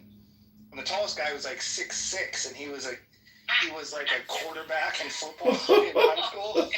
And every time I went, they put me up against the same fucking guy, and he would kick my ass so bad that I'd come out of there and I'd be like, my entire sweatshirt was just filled with blood. My nose was bleeding. I mean, I felt like my nose was broken, but it wasn't. And I had blood coming out my nose and from my face, and my lips were all bloody. And I'd get out in the drill trucks and just be laughing at how fucked up I was. And they had like a bucket of bleach water, and they'd be like, "Go clean your face up, Moon. You got your ass kicked, buddy." You know? I'd be like, fuck. I mean, do you agree that it made you tougher, or just more experienced in the pain? Well, boot camp makes you tougher in general. It makes you kind of feel invincible. Okay. In the end, you feel kind of invincible. But it definitely toughens you up. I mean, it breaks you down, and then it builds you to zero, and then it builds you up into somebody that is confident in your ability to do kind of anything you need to do. But it also instills, like, adapting and overcoming is a big part of it. So it instills the idea that you're going to fail, but you need to keep trying over and over again as much as possible so that you can ultimately dominate, but you got to learn from your mistakes. You don't do the same thing twice. That's something that people don't know nowadays. Like, younger generation, they're so afraid of failure, they don't even start, you know? Oh, wow. And I feel like that's a major crutch of younger people today, is that, like, they'll watch the internet, they think that watching someone else do something shows them how to do it, but then they ultimately either are afraid to try it because they don't want to fail, or they do it and they fail the first time and then they lose faith in themselves. Even though watching something online is not the same thing as, like, building muscle memory to do something without thinking about it. You know, they're two totally different things. And so I feel like the internet has given people a false sense of capabilities. And so people with, out of control egos will try things and fail, and that's one outcome that's not good. And then people who don't have a lot of self-confidence won't even try because they're afraid of failing. And neither one of those things will ultimately lead to success, you know? So I think that's the Marine Corps, the best thing it teaches. May I ask you guys a question? And I'm not looking for any particular answer, just your take. Do you know how, like, there's certain countries that require people to go into the military? Do you think that would benefit the states? You or Princess or whoever wants. It would benefit the United States for everybody to be required to serve the government for like a 2-year period in some capacity. I would agree. I would definitely agree with that, because I worked for the military on the community side or on the civilian side, so I see it from that lens, and it is definitely very eye-opening to see a lot of things that most people don't. And you just trust the news or whomever to tell you about it. I definitely think serving in some capacity would be really beneficial for a lot of people. Right, and the reason I say that is because what I believe about America is that we are ultimately going to fail because we've lost patriotism and we've lost religion. And because America is the most diverse country in the world, we don't have a culture to fall back on, a common culture to fall back on. So you go like Japan, well, they're a tribe, essentially, on an island. So they're always going to have one another. We don't have one another. And so what used to bind us was patriotism and our faith in our government, and also basically Christianity, ultimately, let's be honest. And with the failure of both of those and the common thread of American society, we don't have anything else to hold us together. So when you add on the influence of, like, greed and selfishness that's basically dominant in the culture because of one-upism as a result of social media influence, things like that. You're basically attacking the core values of what kept us united for the longest time. And I always use the Pledge of Allegiance as an example. Like, we used to have to say, Pledge of Allegiance to the flag of the United States of America, to the republic for which stands one nation under God. So one nation under God, indivisible. We no longer believe that we're one nation under God or indivisible. So we don't even say it. And even if you didn't believe it, you had to say it, which at least was the bare minimum amount of effort for the country to kind of build a, albeit maybe false sense of patriotism in some ways. But we don't do that either. So essentially, we're losing it all. We're losing everything. And if we're a nation of individuals who are divisible, we're going to fail. And so I think that forced government service for young people would not only require them to do something that requires being responsible at an early point in their life, where they'd have to show up to work on time. And when you're sick in the Marine Corps, you got to go to work. You get up, you go to work. Then they might send you home, but you don't get to fucking just call somebody and say, I'm not coming in today. So assuming that they could get all those kind of things, I don't think they have to join the military. But, I mean, I think the military should shrink instead of grow, to be honest with you, in America, but at least expenditures of it. But like I said earlier, I'm just really concerned about the decline of patriotism and core religious values. I mean, if you want to say that religious values instead of Christianity, that's fine. But if you don't believe in God, you're going to find a replacement to believe in. And right now, it appears it's money. And that's stupid because the government is taking more and more money from the middle class people of America by the minute. So if money's your God and you're having less and less opportunity to have enough of it, you're going to become disenfranchised. Hey, we're failing for the reason you described. Like, say that Pledge of Allegiance, like, even if you don't believe in it, just say the words. That goes back to the same Yeah. Like, how do you support the troops if you're just saying words? You're really not. So, like, the fact that they never believed in the pledge, act like they're pretending like they believe in like one country indivisible when it never was that. It is the problem. Like, say, like, when we gonna go back to patriotism and not, we never had that. I mean, the country has always always had two different countries and want to pretend as if it's one. It goes back to the make America great again. Like, when was it great for everyone? Never. So, like, it's the same thing. That this country is full of liars and it was built on a lie. And that's why it's gonna fail, because they would never tell the truth. Well, I'm not black, but I'll say that during World War II, when the country did unite post-war for the Industrial Revolution, we were a pretty united, incredibly patriotic country in general. And if a black person wants to say that's not true because experience different, I'm not going to say that you're wrong. I'm not going to say that your experience is wrong. After World War II, the black soldiers was treated worse than the prisoners of war. The black soldiers came home and weren't able to get the DAP like the white soldiers were. Like, to say that we were united after World War II is crazy, because them same black soldiers that fought valiantly was treated like shit when they got home. Whether or not they were treated like shit, they were proud to be Americans when they returned home as well. No, I disagree. I disagree. You disagree with the fact that black service members... You disagree with the fact that black service members returning from World War II weren't proud to be American based on their service? I disagree with you entirely. Do you think that patriotism for soldiers, black or white, might have shifted dramatically, Mike, after Vietnam? Do you think those soldiers came back all happy? Yeah, I think there was a shift after Vietnam, and I think that 20 years of Afghanistan didn't help either. What do you attribute the shift to with Vietnam? The threat of the draft and the people that were afraid to serve in the first place. So, or perhaps that it was also a lie. Like, I'm sure you're familiar with Daniel Eisenberg and the Pentagon Papers. They didn't know it was a lie when they were protesting. They thought it was, but they didn't. No. I'm talking about soldiers coming back after they fought. After the Well, even when they came back, that's like an armchair quarterback way to look at it, I think, which I don't. Attribute it to then, if it's not. What I attribute Vietnam to? I tell you, Vietnam. Soldiers coming back disgruntled versus World War II, where they're like, I agree. I think soldiers were far more patriotic after World War II because that was an extremely important and cause to end Hitler. But Vietnam, very, very, very different. We had no business there, right? Would you agree with that? Again, I mean, I didn't live for it. I mean, I was a baby when it was going on. But I understand. I would say that we have history books, right? we do have history books, but we can't talk about the soldiers then in terms of. You were just talking about today. Soldiers. You were just telling you guys, how patriotic black soldiers were in World War II. So, go ahead, Sarah. This is Melissa, the other Melissa. Taylor Swift and Travis Kelce are engaged. Yay! I don't know how you get intellectually stimulating for her, but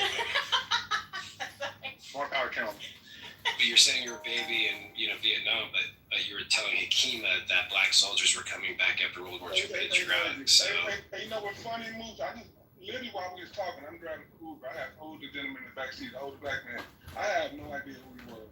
He was getting out the car after listening to what I said.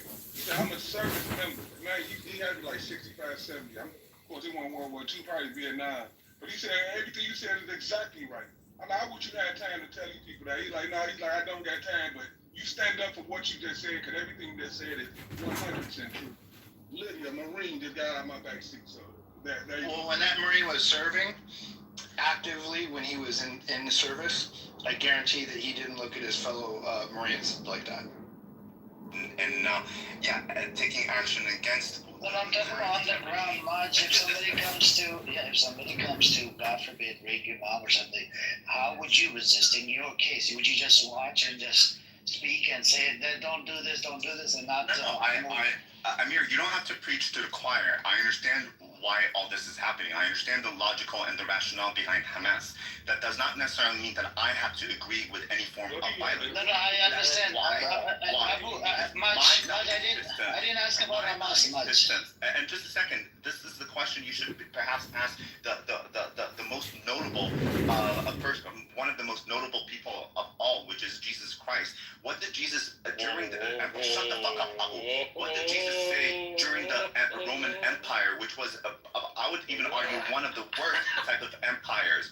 He said, "Forgive them, for they know not what they do," as they crucified him. Those are the value systems. Shut the fuck up, Abu. No, but Mark, I wasn't talking about Jesus Christ. I was talking about you. Let's say you've been through atrocities. I was asking you. Right. Let's say, God forbid, something happens to your mom in front of you. How would you resist? What would you do? Would you pick up something, shovel, or whatever you do? I understand where you're going with this, and I understand that the violence breeds the use of violence in response, up to the use of violence to remove the obstacles of living a fulfilled life, living with equality. That's not the point that I'm trying to make here. I understand what you're saying. I understand the rationale behind it. You don't have to sit preaching to me about the rationale. No, what would you do? I'm asking you. What would you do? That's all I'm asking. What would you do in that situation? Hypothetical questions, but of course, if somebody's going to come and hit me, I'm going to hit them back. I'm going to respond. I'm going to defend my home. So you will pick up a baseball bat or something, right? And then you'll hit him? I'm here just one question. Probably, no. Well, let him finish up. I want to hear this, brother. Respectfully. For a lot less. I know, but I want to hear this really quick. For a lot less, I've gone into physical fights. That's not the issue. That's not the issue. That is violence, though, by the way. That is violent resistance. Right, but that does not mean, because I'm human, but that does not mean that I'm going to sit promoting these type of ideologies of using violence in response. And that's not something that anyone can change. And for you, Abu, to sit there and laughing when I'm looking at huge examples in history. You're a joke. Through the Roman Empire, which by far was worse than what we are currently experiencing. You sold everything that you have. You sold everything. Then came and said, "Forgive them, for they know not what they do." And those are the value systems that I follow. You could be a Jewish family raised you. You can have your own opinion. And a Jewish family raised you. But to impose that on me, or and you have family on the like I don't understand the rationale behind what's going on in my own homeland. You guys just sound fast. You literally said that I'll defend by hitting back, and then you said, "Oh, Hamas." Like, what the fuck are you talking about, you piece of shit? The fuck are you even saying? You know what? You can go fuck off. You just sound like a very miserable piece of shit, just like any of the other people on this app. No, just go and continue to be so negative, and it's just so like repulsive. Keep bending over. Who are you hanging I have out? to bend over for nothing, but you don't speak for all Palestinians, and I do represent a huge segment of the Palestinians. That's all you do. So, hang on, Abu, hang on.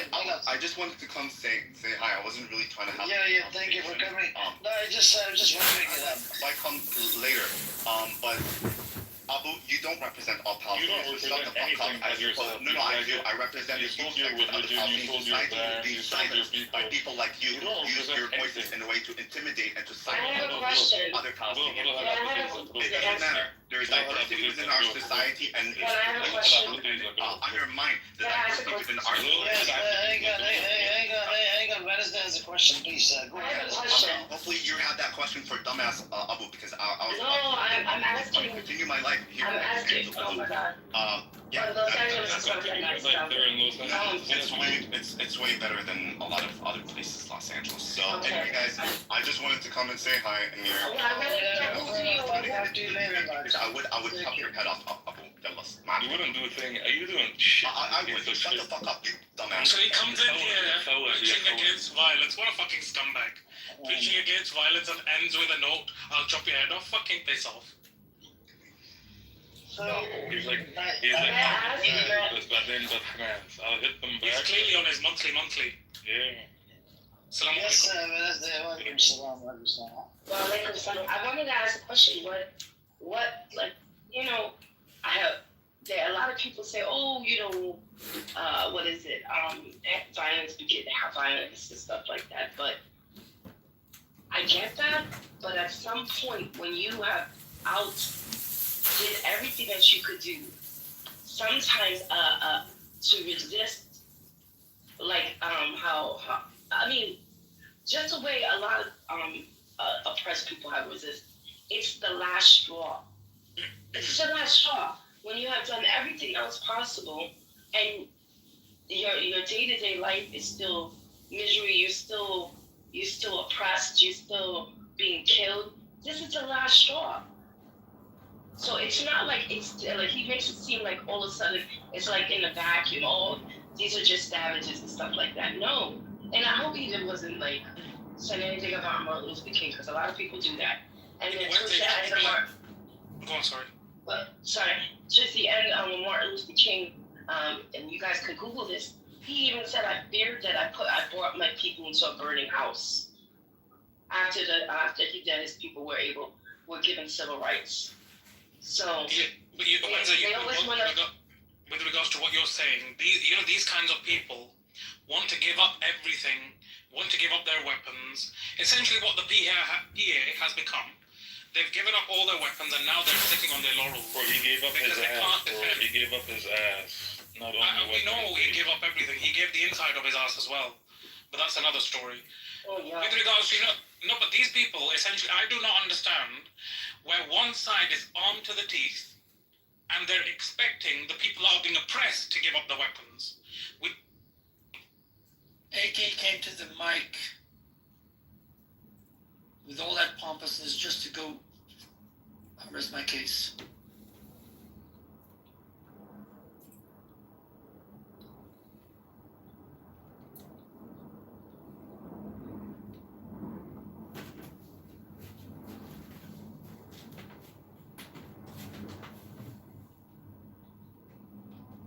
I don't know why Elizabeth doesn't come up. She's got so much to say in the chat. Like, just come on. Be nice to hear.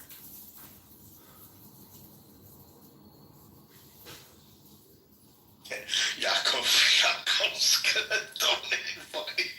He's gonna donate a couple bucks to cover income. Oh man. He's like, well, why is the local icon a male?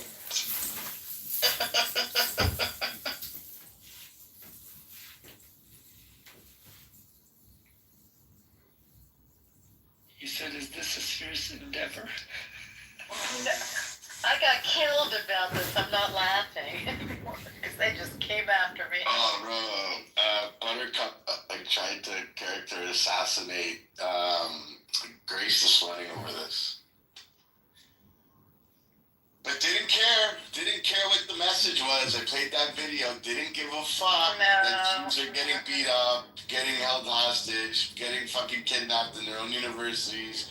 Didn't care about any of that. We had to get Grace this morning. Yeah. It was called Let's Get the Canter. Yeah, Grace endorsing semen is what she pointed out. I'm like, no, it's income. You can tell, if you take Freudian analysis, you can tell exactly what these people have entrenched in their subconscious. Unbelievable, man. John, what do you think of the post on the top there in the Jumbotron, covered income by Lyle Culpepper? Well, it makes me think of a poem I'd like to read to the room. Norm, is it okay if he reads us a poem? Yes, I'll have to give that the thumbs up. Thank you for the consultation, counselor. Perfect. Go ahead, John. An intellectual is all the time showing off. Lovers dissolve and become bewildered. Intellectuals try not to drown, while the whole purpose of love is drowning. Intellectuals invent ways to rest and then lie down in those beds. Lovers feel ashamed of comforting ideas. You've seen a glob of oil on water? That's how a lover sits with intellectuals, there but alone in a circle of himself. Some intellectual tries to give sound advice to a lover. All he hears back is, "I love you. I love you. Love is musk. Don't deny it when you smell the scent. Love is a tree. Lovers, the shade of the long branches. To the intellectual mind, a child must learn to grow up and be adult. In the station of love, you see old men getting younger and younger. Shams chose to live in the roots for you, so now he soars in the air as you're sublimely articulating love."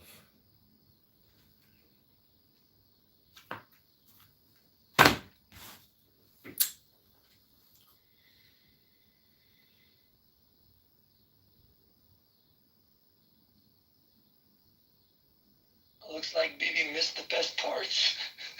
I think so. Phoebe, that would be a good conversation. I mean, I just get the feeling that Amir doesn't really live with all that much love in his heart or in his surroundings. It must be very difficult to be such a cranky old bugger. Yeah, love is powerful. Especially when it comes from unexpected places, towards unexpected places.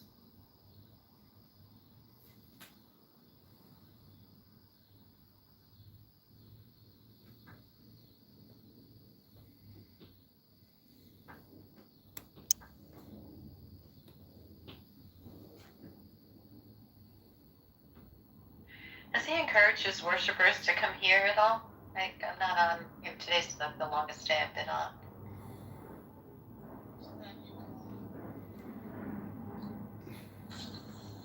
Okay, fine. I just felt like then he'll feel less likely to block me if, okay. No, this is the thing with you, Danny. You're just a bitch, okay? Because in the other room... Danny, you're a bitch? I didn't know that. He texted me, someone blocked me from the room, and then you're asking why people block you, Danny. Yeah, you can't block, you gotta...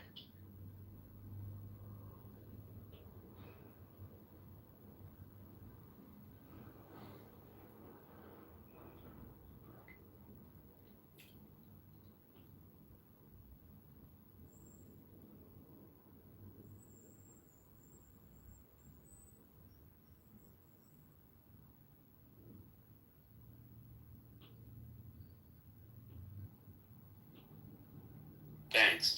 And it's like, okay, that system doesn't for a while.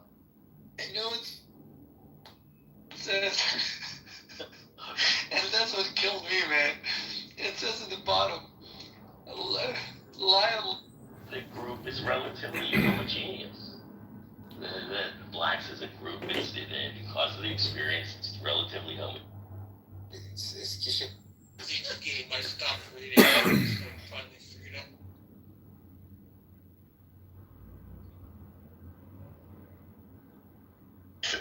Because the more we're exposed to one another, the more we see the humanity in one another, and the more we accept each other as people who are like ourselves,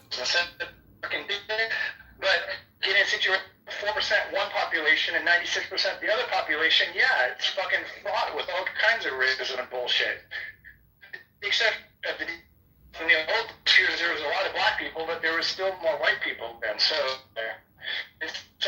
racism is a lack of exposure on Clubhouse. You get people from, I mean, who the fuck knows these people are sitting when they're talking, man? A lot of them probably live in neighborhoods where there is no black people in high school or whatever. And then they're in here talking about racist issues, and frankly, they are not experts because they have no experience with it at all. And by the way, for me to be a white guy in Atlanta and have no opinion on black people because I'm not black is bullshit. I know more about black people than most white people do. I mean, as a wedding photographer, I shot 1,000 weddings. 200 of those at least have been black families. I was the only white guy among hundreds of black people for 10 hours in a whole fucking day, seeing their most like intimate moments. Like, yeah, I have some experience. What do you mean by having an opinion of black people, Mike? Oh, a lot of black people will tell you that white people don't have an opinion about their issues at all because we're not black. And that's bullshit. I live in Atlanta. We're an interracial city. That's what I mean. Can you give me an example of one of those set opinions? Well, okay. So, as someone who shot weddings with black families, I noticed that black people are almost always late compared to white people. Okay? That's my experience with weddings. I've also noticed that black people at the receptions have way more fun and are way... that too. Well, that's real. So I realize that stereotype's real, okay? But I've also realized that white people suck at having fun, and black people are way better at having fun. So culturally, they are more, they're tighter knit amongst one another. White people are more selfish between one another. I've noticed that difference. Like these things, when I talk about them, for someone to say, oh, you're white, so your opinion doesn't matter, or it's not right, or you shouldn't be saying this because you're white, wouldn't make any fucking sense because I have eyeballs. I'm smart enough to see trends, and I've noticed that these things are fucking true. Now, if I hadn't been around these situations at all in my life, like when I was 18 years old, I grew up in Issaquah, Washington. There was one black person in 2,500 people in my high school. So no, I didn't know this stuff then, but I do now, and I have a right to say it because I know more than other white people who grew up in places with no experience. So. I don't know, I think the people that have experience and personal testimony of their realities have a right to be part of a conversation about black and white issues, back and forth. But if you don't have that experience, and you aren't smart enough to know anything but what you're told, then maybe your opinion isn't as valid in the conversation, and you should step out for your own fucking reasons, not because someone tells you to. Like, not every opinion is fucking equal. Not every opinion matters. Like, we've completely lost the ability to respect somebody with a fucking PhD in a subject that put 12 years of study into something that we found on the internet on our own. We've lost the ability to represent their opinion as more important than our own. That's just fucking retarded. We're all getting dumber because we're doing this to each other. It's stupid.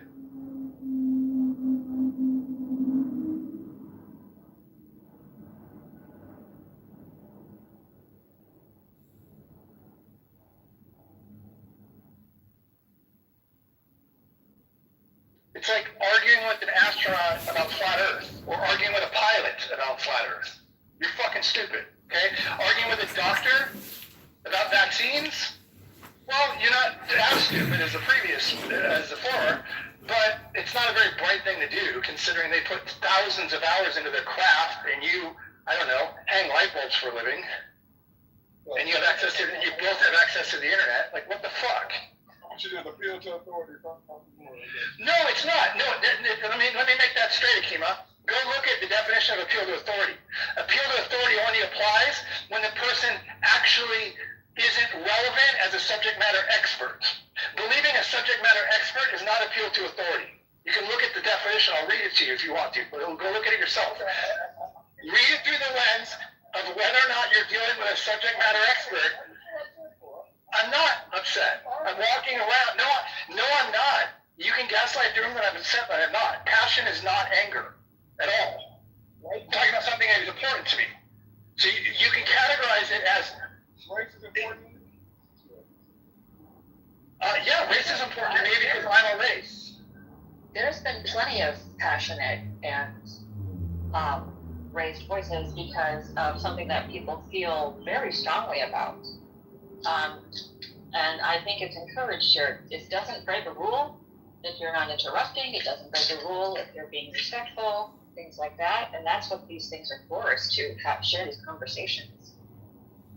And honestly, you don't know this because I'm not a person. I'm pacing right now. When I start thinking and getting when I start feeling passionate about something, I stand up and start moving while I'm talking. It's an ADHD thing, I guess. And as I walk, my energy increases and my heart rate raises and then my voice gets louder. It's not anger. Not for me. So there might be other people that are hot when they're like this, but that's not me. It's just me. I'm in the groove. I'm feeling heard. I'm talking about things that mean something to me. Like when that happens, my voice raises, it speeds up, and I end up pacing. Not anger.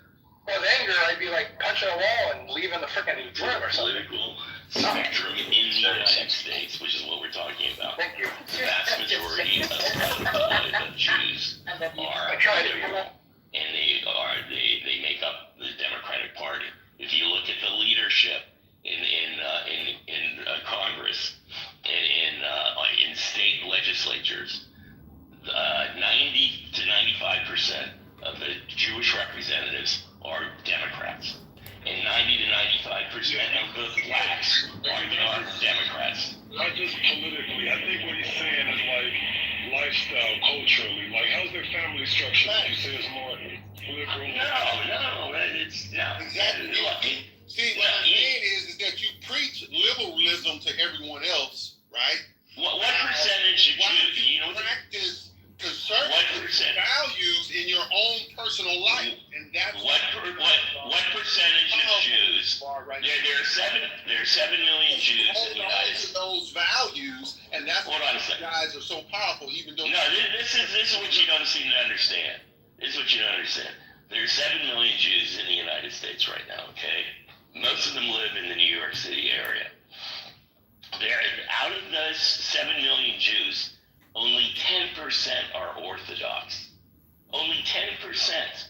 Now, those 10% of the Orthodox are very religious, are very conservative, tend to vote Republican, do support Trump. That's absolutely true. 10%.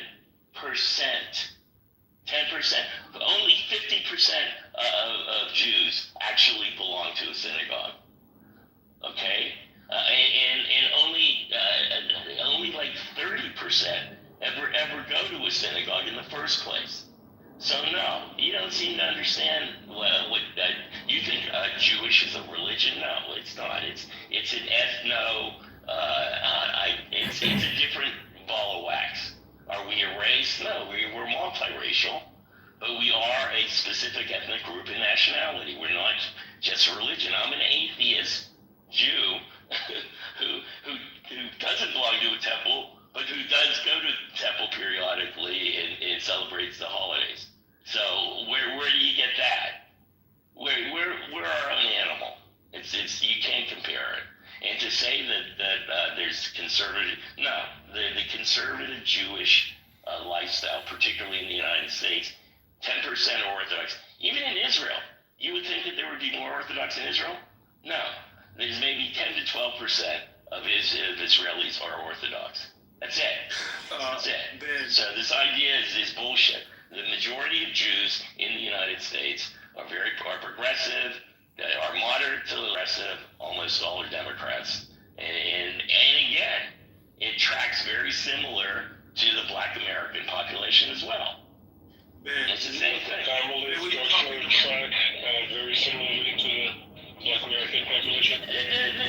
structure. I don't know why you like have a big deal about that. And that's not relevant to the conversation of politics. Hey, that's much more.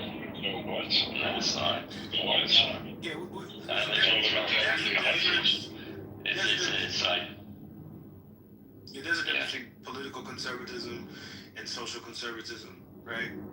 What you practice, what you, how attached you are to your religious doctrine, how attached you are to living within those, within those parameters. Right. I would say, again, there's two different spectrums of conservatism as it relates to Jewish people. There's the Zionist conservatism, which is. I got a large family. So apparently Ace is Jew returning today. All four grandparents came from Eastern Europe in the late 1800s. Okay, and I have a branch of the family that's been living in Israel since 1900. So I started having a good view of this stuff, and I keep on going back to the point that you keep on talking about the whole population. It's 10%. So yes, they exist, but they exist as a very small group that's different than the rest. That there's on the Zionist spectrum, correct?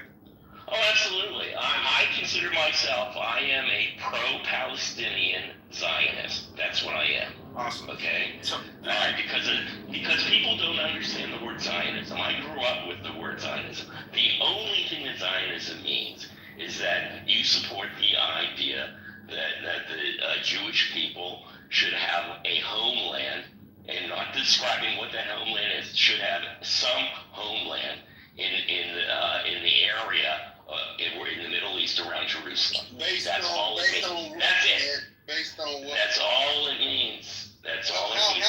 How old is the idea that Israel should be in that? Isn't that a conservative value that you're? That's not a Israel. No. It's the idea. It's the idea of national identity is what it is. Okay. All right. People in Armenia, there are like many more Armenians that live outside of actual Armenia. Okay. But if Armenia didn't exist and you have like 15 million Armenians that live outside, don't you think they deserve to have a land that represents them where they are a majority population? I think the same thing's for the Kurds. The Kurds there are millions, tens of millions of Kurds that have their own language, that have their own identity, that have their own history. They should have their own country where they're the majority in northern Iraq and in southern Turkey. They absolutely should have their own. And the Palestinians, no matter what their history is, no matter you can argue about it, they are a specific identity that have an attachment to the land where they are a majority. They are a majority in Gaza, in the West Bank. They should be given the right, just like the Jews were given the right to the Israeli borders within the 1967 borders. The Palestinians, who've always lived there, should have their own land, and that's their land that they run themselves. Period. End of story. What about Black Americans, Ben? Do you think that Black Americans should have their own nation state as well? Well, first of all, technically, that's what Liberia was about. Liberia was about Black Americans going back and starting their own state. So technically, you have that. But as a Black American, do you identify with that? No. First of all, I think the Black, it's too large a group. It's not like it's attached to a land. I live in Burkina Faso, okay? And the fact of the matter is, even Burkina Faso is completely artificial. Who do you think made up the borders of Africa? Wait, so Ben, are you saying that that's like Black Americans' reparations is Liberia? Is that what you're alluding? What?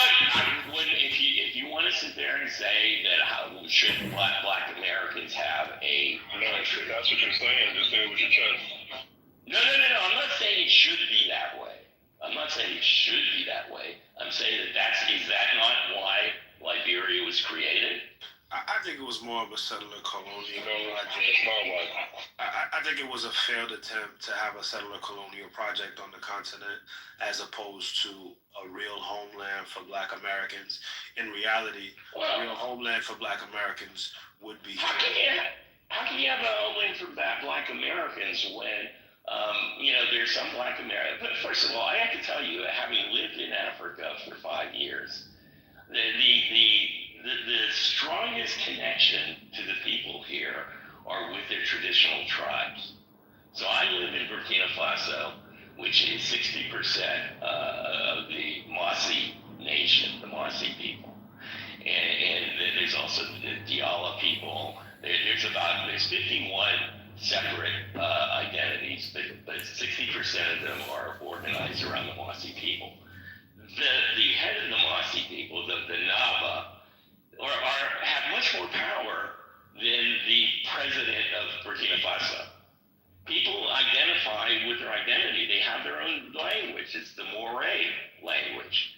And most of the people in Burkina Faso speak Moray to each other. On a daily basis, they also speak French because that's sort of how if you speak a different language, they can at least connect with the common language. But the culture has been there for centuries. What does that have to do with Black Americans, though? Well, what I'm saying is these cultural identities are the real identity. I'm just saying that we can't hear you for some reason. Like you're here, man, but we don't hear you. It's like you talking. Okay. Yeah, there's something there. I don't know. It's sort of like I think that there's been a certain amount of curiosity of Black Americans visiting Africa, and I get notes from people who are asking me what's it like living in Burkina Faso, or do you think that it's a good idea? What I would do to move there, things like that. Hey, MJ, somewhere real noisy. I think we need to, reset the room and center this guy too when he's talking too much. Yeah. Topic. They want to actually talk about the topic. Okay. Well, Lonzo was leading the room. Who's leading? I'm saying people, people in the audience, they want to actually talk about the topic. I think Corporate Bobby wanted to get in. I think she wanted to say something. What if Trump's make DC actual safer? What was that? I'll shut up if somebody has something to say. I thought Corporate Barbie had something to say. I did. I was trying to get more info about the topic, like what have y'all been discussing before I got here, before I respond. I think that's a question from Notorious Al and Dimitri that came in a little bit later. Huh? I think that's a question for Lonzo, Al, and Notorious. They were in the very beginning. I wasn't here in the very. Oh, okay. Lonzo, could y'all give me like what everybody was saying before I respond? I think the topic had just started when I got in here. Ben started talking. So, but what's your thoughts on the topic? How do you feel about it? I think it just started. I feel like what Trump is doing in DC is that. Let me just ask y'all this: do y'all feel like he's making DC safer, based on what y'all know? I don't get it because we keep on going back to the point that in D.C. and these other cities that he's talking about, there's been a 30% reduction in violent crime, period. And the only way that he has an excuse to put military into the cities is if there's like an extreme emergency. What happened January 6th? January 6th was an extreme